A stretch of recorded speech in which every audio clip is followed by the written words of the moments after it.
अस्सलामुअलैकुम my dear students.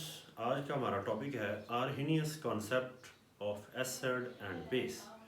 Chapter number 7 पढ़ रहे हैं, क्लास 9 केमिस्ट्री, जिसका नाम था एसिड बेस केमिस्ट्री। तो उसमें आज का ये हमारा टॉपिक है। ये स्वीडिश केमिस्ट था। इसके मुताबिक एसिड वो शय है, an acid is that substance which dissociates in water to give proton. जो चीज़ जब वाटर में डिजोल्व करेंगे तो वो प्रोटॉन देगी। प्रोटॉन मीन हाइड्रोजन आयन देगी। जो हाइड्रोजन आयन चीज़ देती है वो चीज़ बन जाती है हमारे पास एसिड। अब HCl है, जब इसको वाटर में डिजोल्व किया है तो हमारे पास इसने हाइड्रोजन आयन दिया है। ये हाइड्रोजन आयन को फिर वाटर मॉलिक्यूल अपने साथ जो है अट्रैक्ट कर लेंगे, जिसका ये मैकेनिज्म हम यहाँ देखते हैं। तो एसिड वो चीज़ हुई जब पानी में आए, तो पानी में आने से उसने क्या दे दिया, प्रोटॉन। जैसे हमारे पास ये पड़ा हुआ है एक बर्तन, इसके अंदर पड़ा हुआ है जी पानी H2O। ऊपर से हम जब एसिड यूज़ करेंगे, हम कोई ऐसी चीज़ डालेंगे, अगर वो आयोनाइज होके, आयन बन के, डिसोसिएट होके इस तरह वो अपना हाइड्रोजन आयन दे दे, और हाइड्रोजन आयन को माय डियर स्टूडेंट प्रोटॉन कहते होते हैं। इसको प्रोटॉन क्यों कहते हैं? क्योंकि जो हाइड्रोजन एटम है उसके अंदर सिर्फ एक प्रोटॉन होता है यहाँ पे न्यूक्लियस में, और एक ही इलेक्ट्रॉन होता है। अगर ये एटम इलेक्ट्रॉन अपना लूज कर देता है तो पीछे प्रोटॉन ही बच जाता है। यानी कि हाइड्रोजन एटम है, जब उसने एक इलेक्ट्रॉन को दे दिया है, लूज कर दिया है, तो H आयन बचता है, और H आयन दरअसल सिर्फ और सिर्फ प्रोटॉन ही होता है।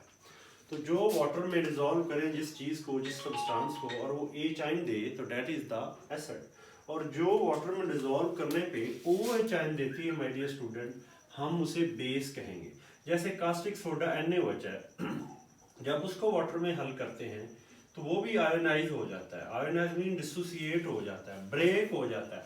ब्रेक होके वो OH नेगेटिव आयन देता है, और साथ जो उसका मेटालिक पार्ट होता है वो पॉजिटिव होता है। एसिड वो है जो H आयन दे, बेस वो है जो OH आयन दे, नेगेटिव आयन दे। ये हमारे पास प्रोटॉन है, ये हमारे पास हाइड्रोक्सिल आयन है। अब इसका क्या मैकेनिज्म है, जब एसिड वाटर में डिजोल्व होएगा तो अपना प्रोटॉन देगा ना, उस प्रोटॉन को वाटर मॉलिक्यूल सराउंड कर लेगा।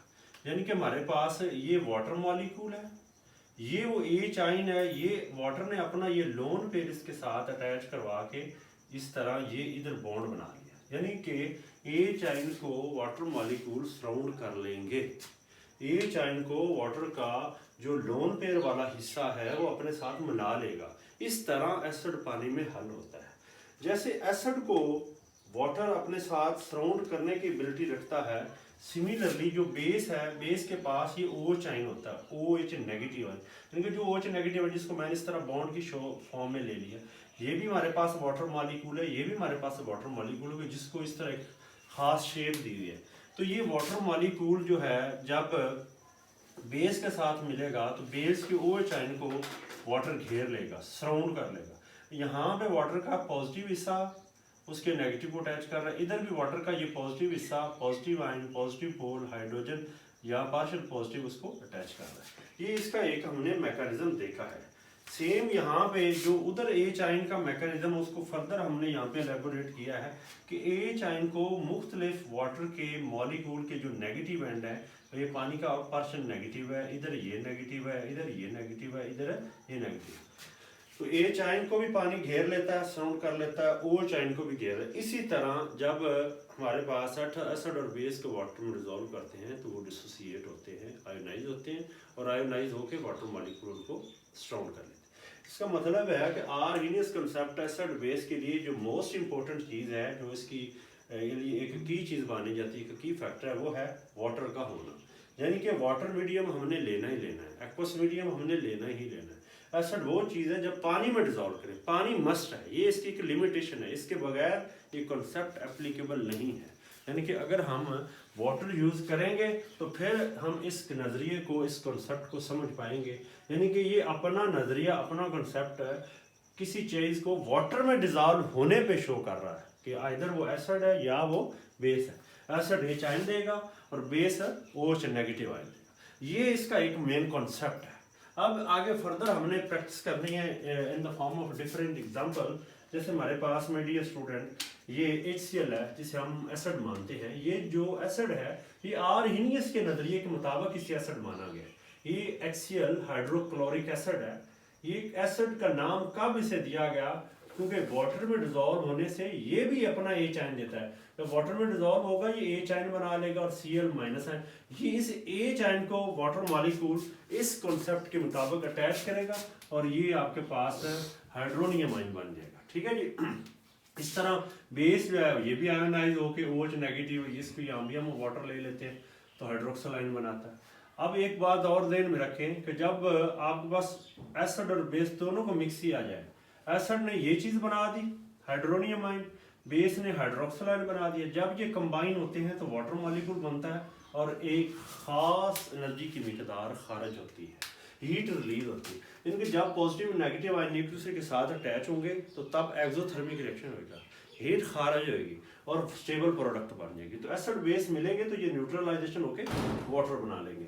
इस तरह H2SO4 को जब वाटर में डिजोल्व करते हैं तो सेम केस है कि इधर से हाइड्रोजन निकलता है, वाटर के साथ मिलके हाइड्रोनियम आयन बन जाता है और ये एक बाइसल्फेट ग्रुप बनता है। यानी कि ये जो एसिड सल्फ्यूरिक एसिड है ये एक स्टेप में सारे का सारा आयोनाइज नहीं होता। पहले स्टेप में यहाँ से एक H निकलता है, ये 2 H थे, एक चला गया पीछे इधर आ गया और एक यहाँ बच गया। दूसरे स्टेप में फर्दर H रिलीज होकर वाटर के साथ ये आयन बना लेता है और ये सल्फेट आयन बन जाए।